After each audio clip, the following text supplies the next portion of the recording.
Welcome to Scout Dynamics. Today we are going to try a course of fire based on a real-world shooting scenario, specifically Broken Arrow, Oklahoma. 3 masked intruders armed with knives and brass knuckles broke into a home in order to burglarize it.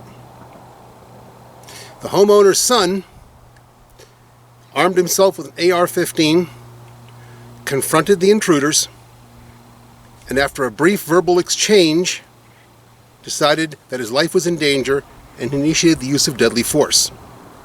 Conducting some online research, there were 6 hits. It does not specify where more than 6 shots were fired, but judging from the placement of those 6 shots, it is reasonable to assume that 6 shots were fired and 6 hits were made on the body. 2 guys named Jake. The first Jake was hit in what appears to be center mass A zone. The 2 rounds penetrated to the spine. More than likely, he was one of the 2 that dropped on the spot. The second Jake was hit 3 times. The report indicates that one of the 3 hits severed a major artery. More than likely, he was the one that made it out to the driveway and died in the arms of his queen. The third guy was shot through the heart once, and he died on the spot. The one thing we don't have is how much time this guy took to shoot. There was no one there with a shot timer. Normally, I would have a volunteer in this shooting area, an average AR guy, present a control. But we have a 110-degree heat wave here, and no one's here except myself, so we're going to have to try doing a semi-auto with the 1911. In the premiere video of this channel, I did use an AR on 3 10-inch targets. I was able to get 3 shots, 3 perfect center of mass hits in 2.6 seconds. I consider my skills slightly above average. Since we had multiple shots fired, we're going to start using the 1911, firing 6 shots as a control. AR fans use this as a shining example of why the AR is the perfect home defense weapon. The anti-gunners use this very event to cry cruel and unusual, unfair, excessive force, overkill. In a home invasion scenario, especially with multiple targets, the shoulder weapon is the preferred weapon. The pistol is always inadequate. Yes, even the mighty .45. The late Colonel Cooper, even with the .45, proclaimed the purpose of a pistol is to fight your way back to the rifle you should have never put down in the first place. If you have a choice, always go for the shoulder weapon. What is the best shoulder weapon for confronting 3 home invaders? Well,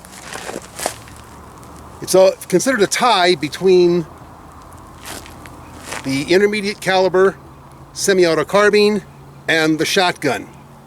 Those 2 will fight day and night over which one is the better weapon for the scenario.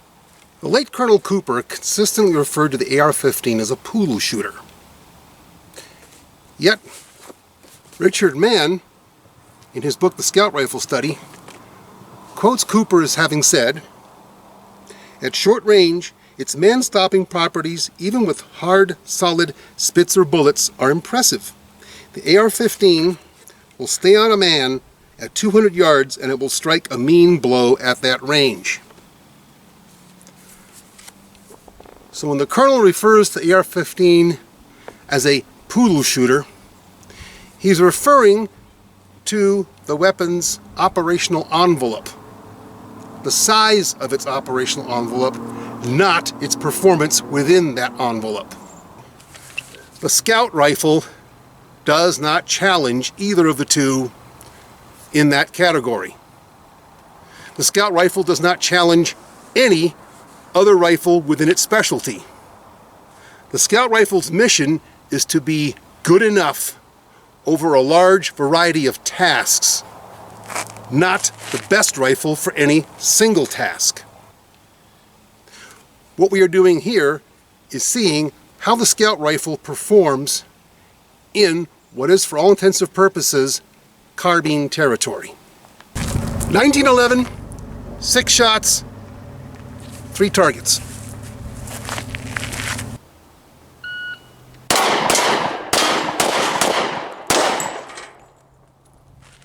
.47 seconds.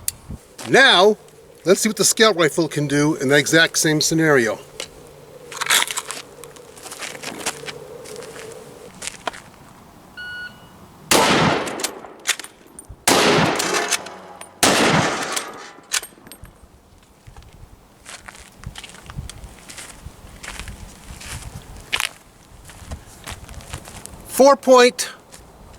.46 seconds, and that is compensating for a broken ejector on my Savage Scout.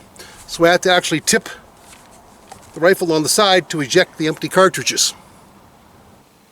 So consistent with the premiere episode of this series, of this channel, the Scout Rifle is roughly 1 second slower than the AR.